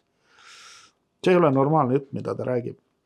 Ja see ei ole loogiline, seal on mingit tõepõhja all, mitte mingit sidet reaalsusega, see on luul, kõige puhtam luul. Kuidas saab luuludega riiki juhtida ja tuua maale ohtlikke olendeid 700 kaupa? Aga mõtle, kui tuleb mingisugune kriis, elekter läheb ära, ma ei tea, kongi uksed lähevad lahti ja kõik 700 jalutavad sinna Sosnovski putkedest otse mööda kuskilt peaväravast välja. Keset talve. Jah, mis teed nendega? Vaesed Tartu sotsialistid. Ma arvan, et seal tehakse sariaat ja nad jagatakse orjadeks lihtsalt laiali kogu see punaste kamp seal. Tehakse kohalik orjaturg, kes ülikoolist välja tuleb, see läheb kohe turul letile ja siis jagatakse seal oma vahel ära, kes millekski sobib. Ja orjaturud on ju reaalsus näiteks seal, kus Gaddafi oli seal. Liibüas on orjaturud on reaalsus. Miks ka Tartus ei võiks olla? Ma arvan, et kui sotsid orjadeks müüa, see muudab Tartu turvalisemaks. Fakt. Jalaraudades ei saanud maailma revolutsiooni teha vähemalt. Jah, aga lähme nüüd edasi, lähme lõpuks selle genotsiidi juurde. Iga saate nagu selline oluline osa ja ilma selleta meil, see ongi meie saate nagu see. Eestis valitseb elektrigenotsiid hetkel. Jah, no. Elektriarvetega nagu hävitatakse terve rahvas, riik ja majandus. Aga kedagi see, ma arvan, et see on nagu hakkab juba vaikselt kohale jõudma, et midagi nagu päris korras nagu nende arvetega ei ole. Ja on ka aru saadud juba, mis on halvasti, et arved on seal mõnikord 1000 eurot ja niimoodi, et mõni kütab elektriga, eks ole, siuke juhus. Jube piinlik, aga näed, midagi ei ole teha. Pakutakse uusi teenuseid juba ka, et elektri järel paksuga. See võiks olla veel selline teenus nagu Elektriliisingusse. Inglismaal on kinnisvara, et korterid on näiteks nii kallid, et sa ei jõua, normaalne inimene ei jõua elu, seal normaalne inimene teenib rahaga, ei jõua osta eluaja jooksul. Et siis nagu võtab pangalaenu, ostab korteri, aga seda laenu ta ei suuda ise tagasi maksta, et lapsed ja lapselapsed maksavad ka veel ja siis saavad korteri endale. Rootsis on samamoodi ju. See on mitmel pool, aga Inglismaal minust see vist tuli nagu, seal sai kuulsaks see teenus. Aga see võiks olla elektriarvutega samamoodi, et lapsed ja lapselapsed lõpuks maksavad ära. Võiks teha selline elektrilepik nagu 3 põlve. Ja siis, mis neil vaestel lastel teha, kui arved sünnivad juba, arved tuleb maksta. See on ju sama luguga, et see on ju mingi nagu see Odessaga anekdoot, kuidas seal mingi sükene üks juut läheb teisega mingi juudi restorani ja silt oli kui ukse peal sedasi, et meil on siin kõik, et sööge palju tahate, jooge palju tahate, et meil on siin kõik tasuta.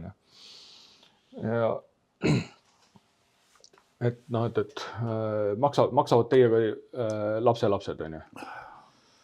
Ja siis juut lähebki, priiskab seal mõnusalt ja kõik tunneb ennast hästi ja siis jõuab mingi see koju mineku hetk kätte ja siis peremees juut toob sellele arvega, et mingi kopsaks arve, see imestab, et kuule, et mis siin on sildid väljas kõik, et mingi tasuta ju. Seal oli ju väljas, et kõik maksavad mul lapsed ja lapselapsed. Ja siis ütleb see asi, ei, see arve on juba teie, nende nagu esivanemate poolt.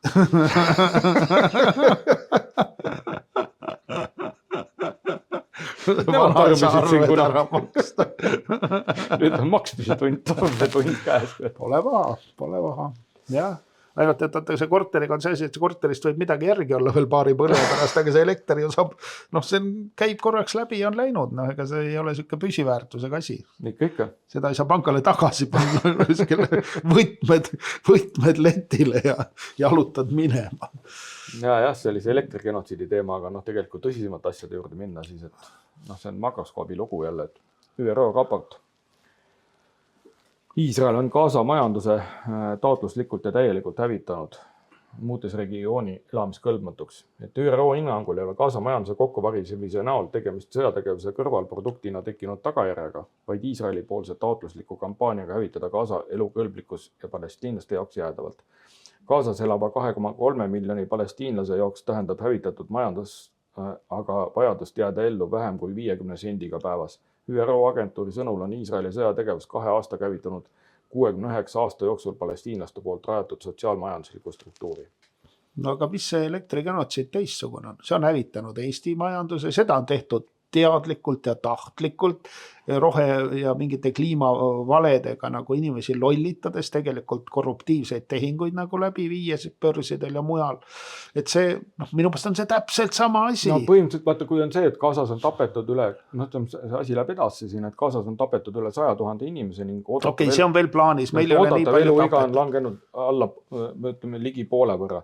Ja nüüd me jõuamegi selleni, et kui me võtame selle elektrigenotsiidi või ükskõik missuguse genotsiidi, mis meil siin ellu viiakse, siis tulemus on sama. Aga siin on ka inimesed külmusid surnuks oma kodus. Kas see on siis nüüd füüsiline hävitamine või lihtsalt, et kui ka see on, ütleme, mingi inimestest vabanemine, kui inimesed meile ei maksa unustada seda, et meil ei sünni enam lapsi. Et selles mõttes rahvast hävitatakse teistmoodi. Neid lapsi ei hakata isegi sünnitama. Paljudele tehakse abort. Ja paljudel ei ole vaja sedagi teha. Ja tulemus on see, et ei sünni enam neid, ei sünni lapselapsi, kes sinuga praeguseid arveid maksma hakkavad. Ja loomulikult. Lähed kõrtsi, aga sinu arvet ei maksa enam keegi teine kinni. Paistab nii. Nii et ei saa seda, ei saa elektrit. Ma arvan, et seal sa lihtsalt ise priisata ei saagi, sa saad kõigepealt vanaisa arves jalaga tagumikku. Sinu arveid ju keegi ei maksa, mida sina siin laiad. Anna see kauss siia, arve on siin, maksa. Ei ole, et maksad ette, et elektri eest hakkad ka juba tulevikus ette maksma. Sinu oodatav tarbimine. Mina näen siin küll paralliili, et see, mida Eesti valitsus teeb energiapoliitika ja kõigi teiste oma lollide maksupoliitika ja muude nagu jõledustega, on täpselt see sama asi, mis seal Palestiinas toimub. Teadlik hävitamine ja natukene leibemate vahenditega, aga sama jõhkralt ja sama tõhusalt. et ma ei küll nii väga väikest võrdusmärki vahele ei paneks, see võiks ikka rasvane võrdusmärk olla. Keeruline on vastu vaielda. Et selles mõttes jah, pole meil vaja mingit Palestiinat vaata tänavatele, mis toimub ja pilt on troostita. Nii ongi. Jalutad kuskil kaubanduskeskustes ringi. Polegi kedagi. Polegi kedagi. Täpselt nii ongi. Lähed koodi kõrtsiga. Ma mäletan seda aega, kus neljapäeva õhtul olid kõik Pärnu kesklinna kõrtsid olid täis. Kuskile sisse ei mahu. Vaat sellised ajad olid. Nädala sees. Õhtul, talvel, mitte suvel, talvel. Ja ikkagi oli rahvas nagu murdu. Ma ei tea, kuna kuskilt tuli mingi seltskonnaga, tahaks kuskile maha istuda. Siia. Ei saandki kohtena. Läksime kõik targalt koju tagasi. Nüüd seda enam ei juhtu. Nüüd ikka lõuna ajal sööma lähed, võid üksi olla. Lõuna ajal. Muidu ikka oli nagu enam-vähem täis mõni koht. Nii, et istud seal, sööd ära, oled üksi, sa hakkad raamatut lugema, lõpuks tuleb mingi teine vanamees, tuleb veel. Siis oled raamatukotti, lähed ära, et keegi võtab nagu vahetuse üle. Nii on. Nii on, jah. Aga ma ei tea, aitab tänaseks sellest genotsiidist. Meil on nii sellised masendavad teemad täna. Nii, võtame lõbusama kultuuri osa. Lähme kultuuri osa kallale. Algab siis meie iga saatene kultuuri osa Kristjan Jaak Monitor. Ja see on siis Kristjan Jaak Monitori logo, et meil siin hästi paistaks. Nuga kommunisti selga. Nuga kommunisti selga, see on saate logo. Nii, ja siis võtame mõned teemad. Üks teema näiteks oli see, et see läheb ka kultuuri alla, see puudutab ka ikkagi kultuuritegelast, et Stig Rästa on öelnud, et tema ilma tehisaruta Riigikogus mitte midagi ei saaks tehtud. No ma tunnen kaasa Stig Rästale, mina tulin hommikul bussi peale Tallinnas. No sõitsin nagu raudteejaama, eks ole, see on buss, mida ma kunagi ei kasuta, küsin tehisintellektilt, mis bussiga ma saan. Ja ta võt sellega sel kellahal läheb, selle bussiga saab, nii kaua sõidab. Ja kui ma läksin siis sinna bussijaama, siis bussi ei olnud olemas lihtsalt. Muidu oli kõik, sõitsin tavalise bussiga sinna, kuhu ma sõidan ja sealt läksin raudteejaama. Aega ei olnud. Õnneks võtsin nagu aega pikalt, et ma ei jõudnud üle kontrollida nagu ka. Teiskommunistil on õigus valetada. No tema võib kõike rääkida, aga see on niimoodi, et sa pead alati täpsustama. No olen ka Pärnus niimoodi, et kuule, milline mul lähem kohvik on, ta ütleb see. No ütleb, millal see kinni pannakse? Oi, anna andeks, see on remondis praegu. Nii, mis järgmine on? See. Kas see on praegu veel lahti? Ei, see on ka kinni pandud. Ja niimoodi lõpuks, ma ei tea, Aleksander oli ka ainus, mis oli seal võtta. Ja mõtlesin, et ehk leiab veel mõne sealt. See on ikkagi linn, kus võiks olla teisel pool jõge ka mõni nagu toidu kohta, aga tegelikult vist oli ainult Joonas ja see oli juba tõesti kinni. Aga tehisintellekti ei tohi väga usaldada. Sa võid võtta mingid asjad, mida sa enam-vähem nagu täpselt tead ja siis ta toob sulle seal mingid asjad, sa näed, need on õiged, neid saab nagu mingi kahtlane vaatad üle, see ongi valesti, eks ole. Isegi toidu retsepte küsides pead ise läbi mõtlema, aga et kas komponendid kõik on söödavad ja... Kui rotimürk on sees, siis ikka ära pane igaks juhu. Ma ei tea, mina ei ole toidu retsepte küsinud, aga on küll, et kui sa küsid mingisuguse lihtsa asja kohta, eriti mis on üle maailma, igal pool ühesugune, mingi, ma ei tea, ei ole isegi seda matemaatikat, liitintressi, kõik 3 tehisintellekti arvutasid ise moodi, üks sai 19%, üks sai 21%, üks sai 25%, algandmed olid kõigil ühesugused, ma kopeerisin ülesande kõigile.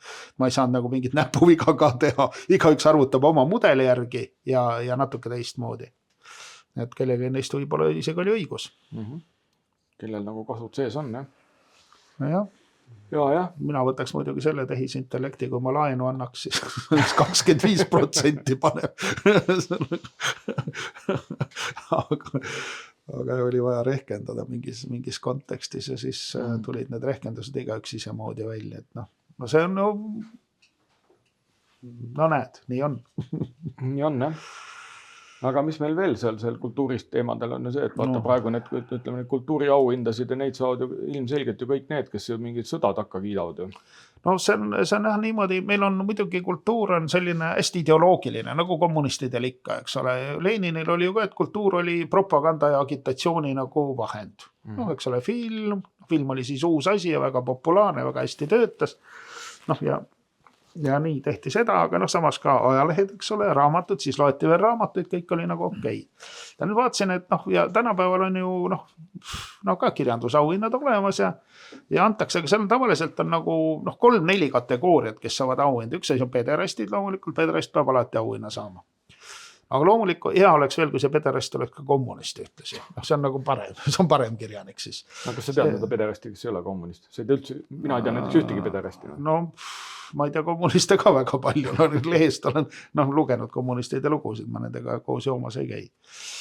Nii, aga teine selline privilegeeritud klass on, igal on oma tööl, igal režiimil on oma töölised ja kolhoositarid ja aarialased. Et siis üks aarialaste riik, kes on immigrandid, vähemalt võõrapärase nimega isikud. Nii, see on väga populaarne auhindade saaja kategooria. Siis on feministid ja väga soovitavalt menstruaalfeministid, kelle looming siis liigub edasi reaktiivmootori põhimõttel, paisates endast eemale menstruaalvere laamasid. Selline autorite klass, nad on nooremad naisterahvad. Ja siis on veel ühesõnaga seal figureerivad veel kliimafilosoofid ja sellised tõlgid, sest kuna tõlke ei ole ju Eesti autor või tähendab, ta ei tee Eesti asja, ta tõlgib eesti keelde võõrastel maadel, võõrastes keeltes kirjutatud teoseid, mida siis valitakse kommunistlikel põhimõtetel. Sest üks häda on see, et kõigil neil pederistidel ja feministidel ikka ei suuda seda õiget kommunismi kirjutada, neil lihtsalt ei tule välja. Seda tuleb juurde tõlkida. Lihtsalt muidu ei tulegi seda kommunismi kuidagi kuskilt otsast. Teil punnitavad, aga näed, välja ei tule. Selline, kuidas öelda, see on nagu selline kommunistlik ahtrus. Et vaim on küll valmis nagu seda kommunismi nagu toetama ja kõike tegema, aga vaata, kui on vaja kirjutada, ei ole võimeline. Lihtsalt nii hale on see värk. Ja siis nüüd aasta preemia saigi üks võõrapärase nimega tõlk. Seal on siis koos mitu asja, eks ole. Esiteks kas immigrant või immigrantide järeltulija või mis ajast siis eksootilise nimega tõlk, kes oli tõlkinud mida? Ukraina rahva kannatusi. Ühesõnaga, Eesti kultuuri tippsaavutus olid Ukraina rahva kannatused, siis sellise eksootilise nimega tõlgi vahendatuna. Et kui me nüüd niimoodi vaatame, siis seal nagu Eestiga vist üldse mingit seost peaaegu ei ole. Et eesti keelde küll on siis tõlgitud, eks ole. Aga jah, sõda on ka kaunis ikkagi oluline ideoloogiline projekt. Vähemalt praegu veel. Praegu veel, jaa, sellepärast, et ma ei ole nüüd viimastel nädalatel vaadanud, aga kui ma veel vaatasin mingi suhteliselt lähiminevikus, siis Kirjanike Liidu esinaine oli ikkagi veel lahingurelva ja Ukraina lippudega Facebooki profiili pildil. Või mis seal üleval on, see suur pilt. Üks nendest piltidest oli tal seal ikka päris sõjakas kohe. Et selles mõttes ei imesta, aga ütleme, et mis nagu kogu selle kultuuri ideologiseerimise juures mind nagu imestama paneb, on see, et kui Lenini ajal tõesti film ja ajaleht ja raamat olid asjad, mida inimesed lugesid ja seal oli mõju, siis tänapäevane kultuur on nii mandunud, nii igerik, nii hale, et seda saab võrrelda nõukogude ajaga Luteri kirikuga Eestis, kes tõesti paar vanamutti käivad, eks ole, kirikus, aga pastor on ikka KGB-t, et olukord oleks täielikult kontrolli all. Selline tõesti naeruväärne ülekontrollimine, kus mitte midagi ei toimu peale kontrolli.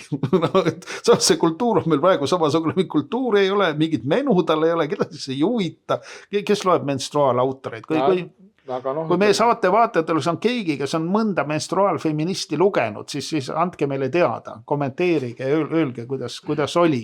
Aga need ideoloogilised need punktid, need peavad kõik paika pidama, aga ilma selleta see mitte kuhugi ei pääse. Aga eriti hale ja eriti piinlik on just see sõjateema. Sellepärast, et me tunneme väga palju selliseid kuulsaid sõjavastaseid teoseid. Just sinu käes on siin üks. Võtsingi selle oma koduselt raamaturiiulilt, et üks teos on siin see, et Erich-Marie Remarque Läänerindel muutus, et sellega me tegime ju kunagi üht kultuurisaadet. Ja see on ajatu klassika, mille juurde, eriti kui jälle mingisugune sõjahüsteerikute, mingisugune kultuuriaktsioon on käima tõmmatud, on hea nagu vastu pead anda sellega, et see on see, kuidas normaalne kultuuriinimene nagu suhtub sõjasse, mitte ei lähe nagu sõjardite ja sõjaõhutajate ja sõjapropagandaga kaasa, vaid näitab sõja sellist muserdavat tegelikkust ja absurdi. See, aga teine teema oli see, et ka paljud ütleme, need kultuuriinimesed, kes seal läksid selle sõjapropaganda kõige sellega kaasa, selle õhutamisega, nendel oli ju, antigi võimalus rindele minna. Ja paljud said ka kuuli pähe nagu Guillaume Apollinaire, kes oli väga palju lubav selline, ma ei tea, futurist või mingi selline modernistlik luuletaja, kellel väike pärand on, aga mine tea, mis sealt oleks võinud tulla, aga need pahasti läks ja sai kuuli pähe ja nüüd oligi kogu natuke vireles ja suri. No jah, aga paljud tuntud, kui oli mingid need kultuuritegelased, kas või mingi Toomas Mann ja kes need kõik seal olid, ikkagi kiitsid selle sõjale väga kaasa. Toomas Mann oli üks väheseid, kes pärast esimest maailmasõda võttis aru pähe ja teise maailmasõja vingumiste ja selliste propagandaga kaasa ei läinud. Üks väheseid. Aga seda küll, jah. Aga alguses oli ta kõva käsi. Oli täiesti vaimustuses.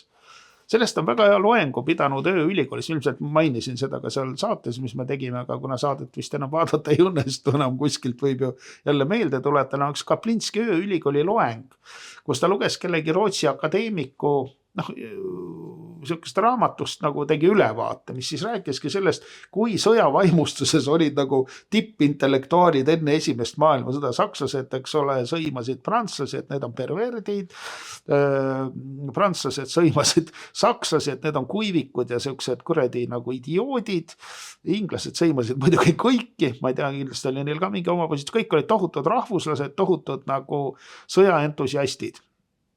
Ja mõned läksid ka sõtta ja seal oli väga kõvasid nimesid, seal oli igasugused, ma ei tea, selline abstraktseid muusikuid nagu Schönberg ja kõik võimalikke kirjanduslikke staare, filosoofe, mingi absurdsed, mingid täiesti nagu arusaamatud ja nõmedad filosoofid, ma ei mäletagi mingid prantslased, keda lugeda nagu mingit mõtet ei ole, aga tänapäeval nad on au sees ja sõja hullud nagu, see näitab ikka, et tegemist normaalselt inimestega ei olnud.